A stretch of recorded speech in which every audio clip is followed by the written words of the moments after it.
Okay. So, question number one is, can you tell us about your experiences with how you use languages or how you've used languages in your daily life and how they typically present themselves? Um, Let me give context. Hmm. So I am second generation Filipino American, born in America. Hmm. My family, my mom's side, or I guess my family, my parents, extended family, they speak Tagalog, which is a Filipino language. Hmm. But my mom's side speaks Pangasienense, which is a dialect. It's it's like the same language, but it's basically completely different.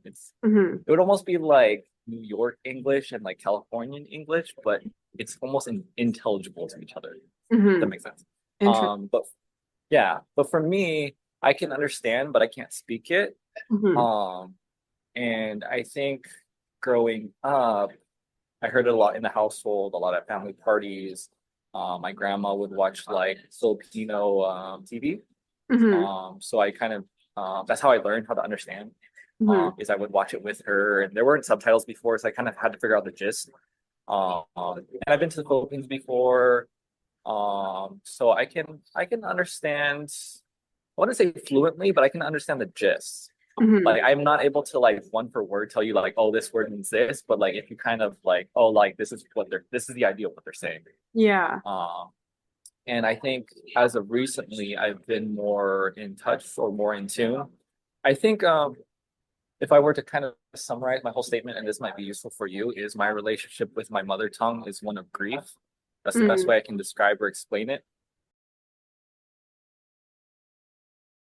But the second question is, what was your experience with learning the languages throughout your life? And I know you mentioned a little bit of listening while your grandma was watching shows. But if you could just elaborate a little bit on that. Yeah, I think I learned it more naturally. Like I Mhm. didn't take like formal Tagalog classes or my mom didn't sit me down like, oh, I'm gonna teach you Tagalog. And that has to tie with assimilation or culturation and like Mhm. there's this running theme, and I'm doing this in my own research, Filipino American experience of like my mom didn't want me to like have an accent or didn't want to have me have a hard time with English or like be confused. But so I think my learning of understanding Tagalog was very natural in the sense like I kind of had to figure out like contextually what was going on. And then if like I didn't know a word or a phrase, I'd be like, oh, what does that mean? And then they would tell me, and then uh, in an ideal world for the next time I would remember, right? Mhm. For Right. some reason that doesn't translate into me speaking. I don't know why. Maybe like I have uh, like some kind of self-awareness or what's the word I'm looking for? I feel self-conscious in speaking it, maybe. And another thing I'll note, and I don't know if this is relevant, is I can read it. I can read Tagalog, but Mhm. only if I say it out loud for myself to hear. Yes. Yeah, follow-up question on that. Like or I guess from your point of view, what did your parents think of you learning Tagalog? Like, was it important to them? Was it just kind of like, oh, it would be nice if, they spoke a little bit, but I mean, I feel like this is my perspective, right? I feel like if I'm sure it is important for them, but I guess my follow my premise, right? If me learning the language was important to them, then they would have taught it to me, right? Mhm. And I have such a different experience than my sister. Like, for example, my sister, she's 19. Mhm. But she did formal Tagalog classes in high school. So she has her seal by literacy. So she can speak and understand Tagalog. Whereas Mhm. like me, like I mentioned, like I learned it more naturally. It felt very natural. It didn't feel forced or it didn't feel structured. It didn't feel like I'm sitting down in a classroom and learning the subjugation, verb tenses, and prepositions and grammar. It was just kind of um, like watching like Tagalog or Filipino TV, right? Now there's subtitles, so it's kind of like Netflix. You have subtitles and you read subtitles, but before it was like those didn't exist. So Mhm. it's kind of like contextual clues, like what's the word? Filipino Americans are very high context cultures. So you Mhm. kind of look at body language, you look at like positionality, you kind of look at the dynamics. And that's how I learned like, oh, this is what's going on, right? The Mhm. gist. rather than like, oh, this is what they're saying, I guess. Like Right. sentence, yeah. Like more of like a holistic picture than like direct translations.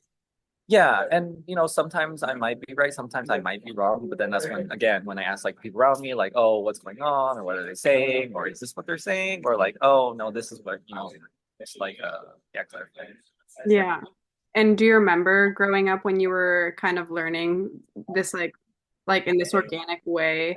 Like did you feel like, oh, this is important for me to know? Was it more of just like, oh, this is kind of interesting and like a little like I hobby think type of thing?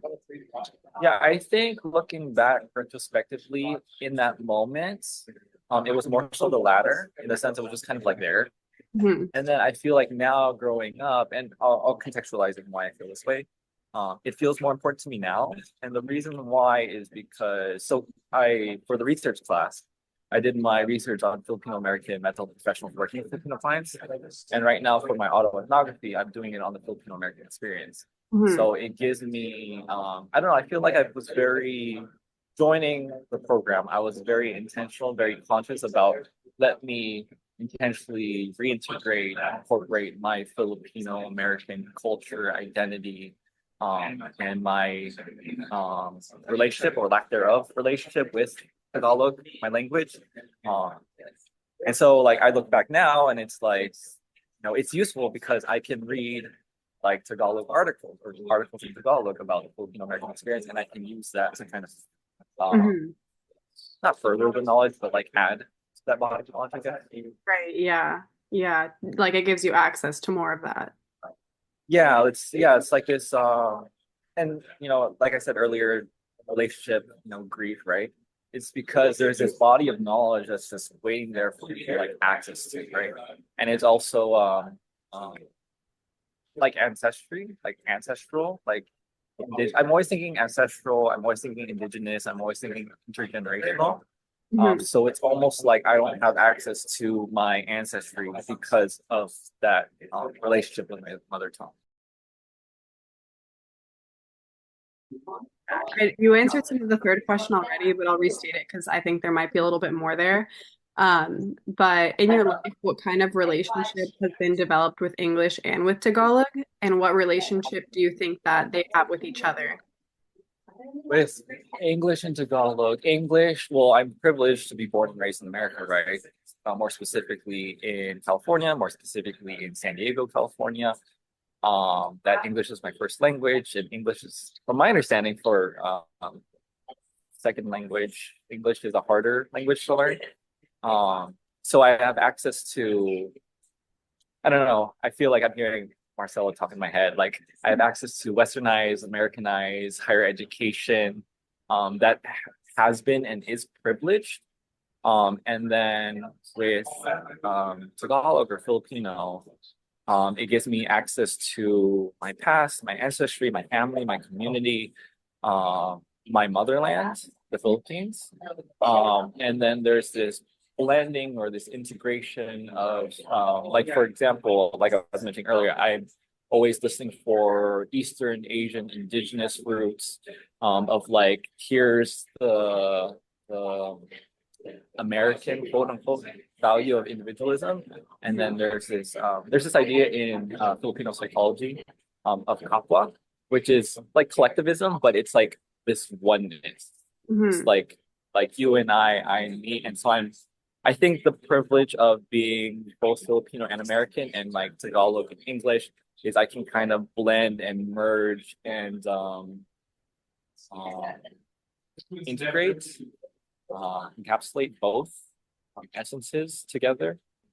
Yeah, and then I'm also thinking of my own experience as a Filipino American, right? It's Filipino and American. It's not like American Filipino or Filipino American or like it's Hmm. like both, like duality, the multiplicity of I'm experiencing both at the same time. And I'm able to kind of toggle that like code switching almost Right. in spaces that I'm in. And it gives me access to multiple communities, right? Like Hmm. because I can understand Tagalog or Filipino, I can go into Filipino spaces and they don't have to be like, oh, this is what I'm saying, like translate for me because I know I can understand what they're saying. Right. Right. It's interesting that you went like this, and then you kept them right there. It makes you think Yeah, Do you see like when you say Filipino American, do you see that as not existing within a hierarchy? They're on equal grounds for you? So this is what my autoethnography is about. It's the because there's this running theme in the Filipino American experience of like feeling less Filipino to American, or like I'm too American to be Filipino, or I'm too Filipino to be American. And it's kind of like, but what I've come to find out, or what I personally on my journey and right and coming to know is like I am both. Hmm. And like there's this comfort, there's this peace, there's this like I don't like I am Filipino American, not defined by others' comparisons of my own experience. Like I am, and like I am both Filipino and American.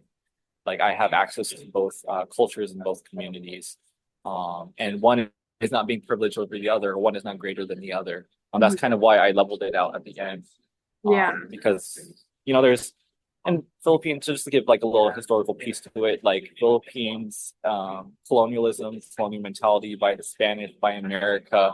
So there is this idea of colonial mentality of like English is privileged, European attributes or features are being privileged. I'm almost thinking of like my brown skin body and how the Filipino media can kind of influence that in like whitening soaps or like lightening the skin kind of. Um, so that's what I'm thinking of. Is like I am content or satisfied with being Filipino American.